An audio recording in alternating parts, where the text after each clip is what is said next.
कि तुम है कोई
तो ग्वाला बोला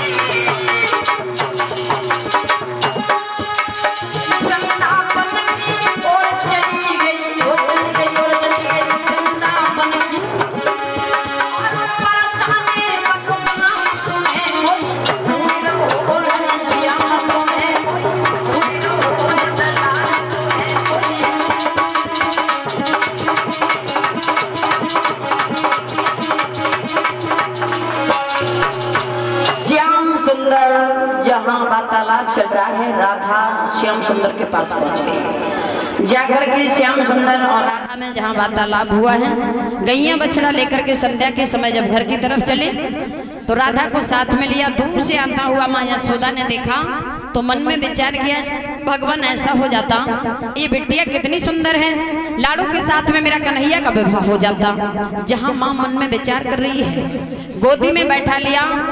श्याम से पूछा है, श्याम ये बिटिया कौन है? श्याम ने कहा, माँ राधा से पूछ करके देखो ये किसकी बिटिया है, कौन है? तो राधा समझा करके माँ यशोदा से बोली है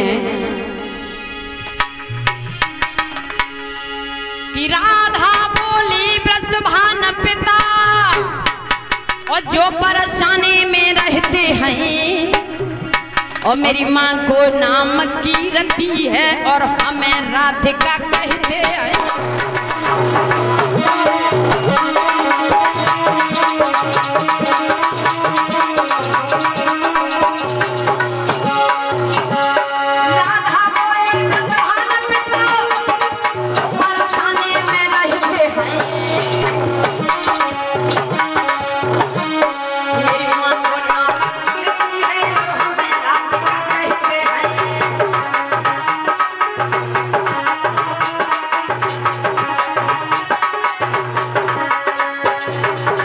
मैया ने स्वागत सत्कार किया, भोजन कराया, आंगन से विदा कर दिया।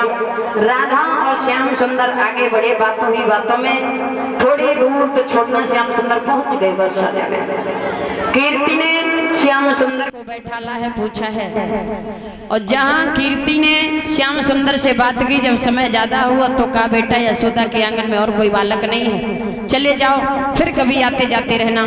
श्याम सुंदर चले तो राधा से कहा, हम तुम्हें तुम्हारे घर तक छोड़ने आए तो मुझे थोड़ी दूर छोड़ने नहीं जाओगी? जवाब दिया, मैं उधर से कैसे आऊंगी? श्याम बोले, उधर से चिंता मत करो, हम छोड़ जाएंगे। राधा बोली, जय नाटक रचे और रात भर हम तुम्हें छोड़ जाए, तुम हमें छोड़ जाए। श्याम सुंदर माता चले गए। राधा ने मन में संकल्प कर लिया कि इन आंखों से मैंने श्याम सुंदर को निहारा है, अब किसी को देखूंगी नहीं। राधा ने गोविंद को अपने जीने का लक्ष्य मान लिया है। जहां खरग में राधा गाय धोने के लिए जाती हैं, वहां पर कुछ सखियां आपस में बातें कर रही हैं। एक बरसाने की बहू सबकी बातों को सुन रही है। कोई कहती है, आज श्याम हमारे घर आएंगे, कोई कहती है, आज श्याम हमारे घर आएंगे। तब तक वो बरसाने की बहू बोली, बहन हमारे घर श्याम आए थे। जवाब दिया, तब तो आपने देखा होगा। तो वो बहू समझा करके बोली कि बस यही गलती होगी, मैंने देख नहीं पाया, कन्हैया हमारे घर आए थे। 100 रुपए देकर सम्मानित कर रहे हैं पवन